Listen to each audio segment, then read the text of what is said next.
Waalaikumsalam. Om Swastiastu, salam sejahtera untuk kita semua. Yang saya hormati rekan-rekan media, rekan-rekan dari Kodam, dari Pendam, ada beberapa rekan yang lain. Ini sebenarnya agak kecelakaan Bapak ya. Saya sebenarnya ngomongnya itu ada beberapa orang biar ngopi-ngopi, ngobrol supaya mau dibagaimanakan media center kita ini. Apakah pakai kursi lagi, apakah pakai taman di situ atau di dalamnya harus pakai apa, itu sebenarnya tadinya. Tapi Kapendam sampaikan, wah udah sekalian aja, udah lama nih nggak ketemu teman-teman media ini. Sekalian saja kita bicara ya, kita mencoba mencari topik ya, mencari topik apa kira-kira yang mau disampaikan. Ya pertama-tama kita panjatkan puji syukur pada Tuhan Yang Maha Kuasa ya, di tengah pandemi ini kita masih bisa sehat. Mudah-mudahan kita jadi pelopor-pelopor untuk mengatasi pandemi ini. Saya kira rekan-rekan media terutama punya peran penting untuk memberikan penjelasan pada masyarakat, untuk mengajak masyarakat. Saya kira peran yang luar biasa dari rekan media, dan kami juga tetap melakukan tugas kami untuk melaksanakan pendisiplinan. Susah sekali ngomongnya. Disiplinan ya itu. Jadi pertama nanti mudah-mudahan si media center ini bisa berguna bagi kita untuk sarana teman-teman kalau misalnya jalan mutar nggak tahu mau kemana, daripada ngopi berantakan di mana, mungkin bisa duduk-duduk di sini tetap dengan protokol kesehatan, bisa berkomunikasi juga. Kalau misalnya ada informasi apa-apa lebih mudah mungkin di sini. Di sini juga kita mungkin coba dengan wifi yang cukup baik. Mungkin nanti kita siapkan komputer kalau memang perlu buat rekan-rekan sekalian untuk membantu tugas sebagai media. Itu yang pertama. Yang kedua, saya ingin mempresentasikan sedikit tentang Kodam Udayana. Jadi Kodam Udayana ini meliputi 3 provinsi, NTB, NTT. Di antara pandemi ini ya mungkin Bali dengan segala macam dinamikanya, rekan-rekan media juga tahu bahwa sekarang sudah PPKM sampai ke tingkat-tingkat bawah supaya bisa dilaksanakan dengan baik. Cuma ada satu hal yang mungkin sedikit dinamika tinggi di NTT. Kita semua tahu itu bukan NTT saja, termasuk Sumbawa ya. NTB itu, kita semua tahu bahwa itu daerah yang kering, tingkat kurang gizi tinggi, tingkat penyakit ginjal karena kekurangan air tinggi. Ini saya pikir perlu menjadi perhatian apa yang kira-kira bisa kita kerjakan di sana. Jadi sampai saat ini juga saya lihat belum pernah tingkat kesembuhan di sana itu sampai di atas 55%. Itu kemarin sampai 54, turun lagi sekarang 52. Saya awal-awal kesini itu malah di bawah 50% tingkat kesembuhan. Kemungkinan, ya saya bukan dokter tapi setelah saya tanya-tanya, kemungkinan memang perlu imun itu dihidupkan dengan nutrisi makanan yang baik. Tapi ya gitu, mungkin sekarang masih hujan, mereka masih bisa berupaya semaksimal mungkin. Kita harus melihat mereka nanti di mana pada musim kekeringan mereka akan sangat kesulitan. Nah, kami kebetulan tadi sudah disaksikan oleh rekan-rekan media, kita tayangkan salah satu solusinya adalah membuat pompa hidran. Jadi ada masyarakat sampai kilometer untuk mengambil air. Ya. Kita turun pakai lift aja males ya. Ini jalan sampai ngangkat ember sampai kilometer, ada 100 meter pun curam jalannya. Curam jalan dan harus ngangkut ke atas. Kebetulan kita sebetulnya ini teknologi sudah lama dan sudah dikerjakan oleh Kodam mungkin 5-6 tahun yang lalu. Cuma ini tidak berlanjut pada saat itu, saya tidak tahu kendalanya apa. Kita coba hidupkan lagi sekarang. Kita sudah buat sekarang yang sudah berjalan ada 5 titik. Di Kupang, di Kota Timur ada 4, di Flores ada 1. Ini rencana bulan ini kita coba kerjakan mau selesai 14 titik. Di Flores itu tambah 2 lagi, Bima mungkin 1, kita lagi cari untuk 2, daerah di Sumbawa.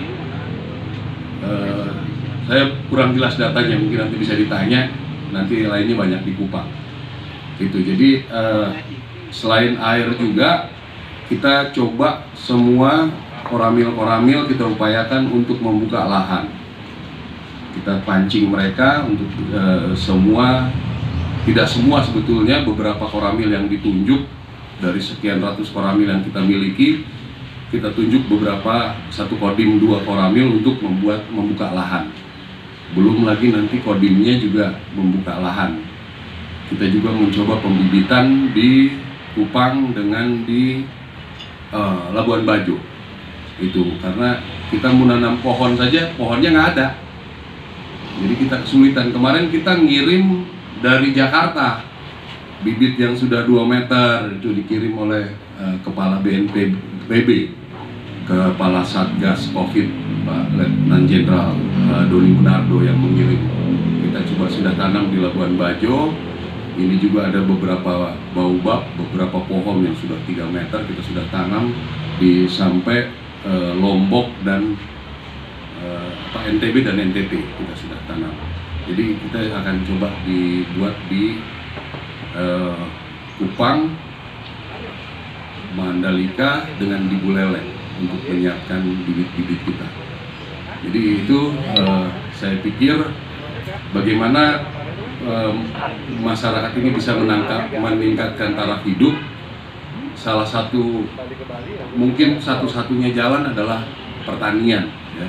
Pertanian, peternakan, perikanan. Itu yang membuat masyarakat kita bisa meningkat taraf hidupnya.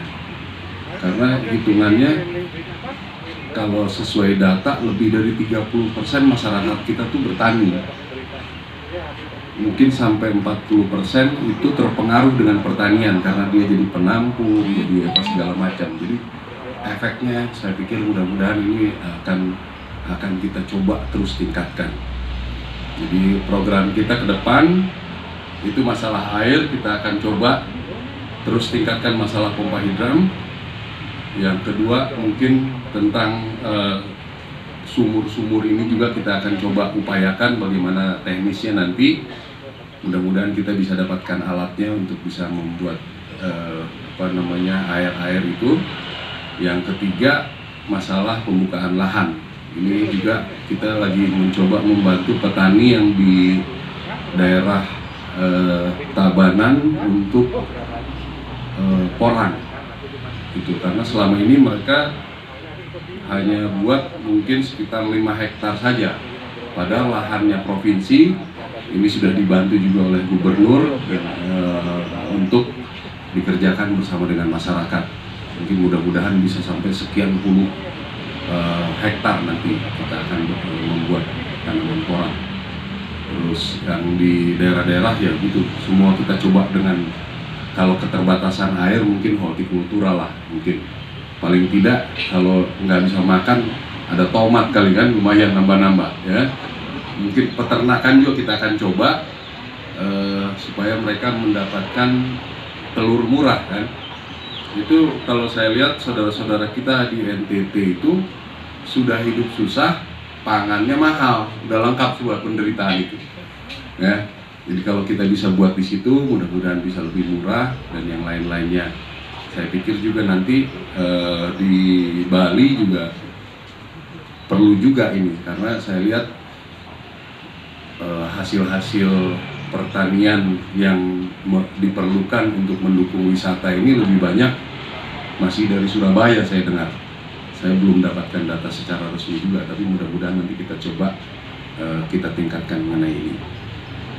Jadi ini sebenarnya belum dideklar kata-katanya sebenarnya, cuma saya udah beberapa hari ini berpikir kira-kira proyek ini judulnya apa.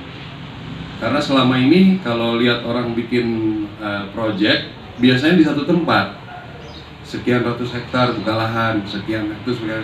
Kita ini perlu berpencar-pencar nih. di sini bikin air, di sini bikin air, di sini bikin air, di sini buka lahan, di sini buka lahan. Ya itu, jadi perencanaannya agak sulit, perlu waktu lama dan perlu biaya yang lebih banyak daripada di satu tempat. Jadi saya mencoba judulnya itu Massive Water and Farming Project. Oh, bagus kan judulnya? Ini belum dideklar nih, baru hari ini nih teman-teman wartawan. Mudah-mudahan ini bisa kita segera laksanakan. Ini kalau yang jelas kita 2 bulan 3 bulan ini sudah trial and error. Walaupun trial and error, saya bilang pompa hidran kita sudah naik 5 titik. Rencana bulan ini masih ada 14. Pertanian juga kita sudah mulai jalan, cuma pertanian kita tahu perlu beberapa bulan untuk melihat hasil. Itu juga akan kita evaluasi sistem hasilnya bagaimana. Mungkin itu saja dari saya, nanti mungkin lebih detailnya kita sambil makan siang. Terima kasih atas perhatiannya. Wassalamualaikum warahmatullahi wabarakatuh.